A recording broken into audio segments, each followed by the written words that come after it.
কোরবানির গোশত কিভাবে বন্টন করবেন, কয় ভাগ করবেন? এর উত্তর হলো কোরবানির পশু 3 ভাগে বন্টন করা উলামা ইকরাম মুস্তাহাব বলেছেন, কিন্তু কোন হাদিসে এর ক্ষেত্রে আলাদা করে এভাবে নির্দেশ করা হয় যে 3 ভাগে করতে হবে। আল্লাহ কোরআনে বলছেন যে ফাকুলু মিনহু, তোমরা কোরবানির পশু থেকে নিজেরা খাও, ওয়া আতইমু আল কানিআ ওয়াল মুতাররা, ধনী গরিব সবাইকে দাও। তাহলে ধনী গরিব 2 ভাগকে দাও, আবার নিজে খাও, 3টাই হয়ে গেল এখানে।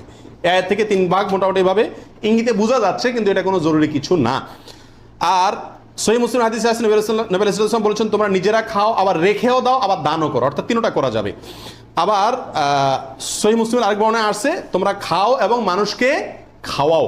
তাহলে বোঝা গেল নিজে খাওয়া, অন্যকে দান করা সবগুলাই উত্তম এই কোরবানির গোশতের ক্ষেত্রে। 49 নম্বর প্রশ্ন হলো সমাজের ভাগ বলে একটা ভাগ প্রচলিত, যেটা জায়েজ আছে কিনা। অনেক এলাকাতে কোরবানি করার পরে সমাজের ভাগ উঠায় নেয় জোর করে, বা বলা ছাড়া, জোর করা লাগে না, এমনি সবাই দেয়।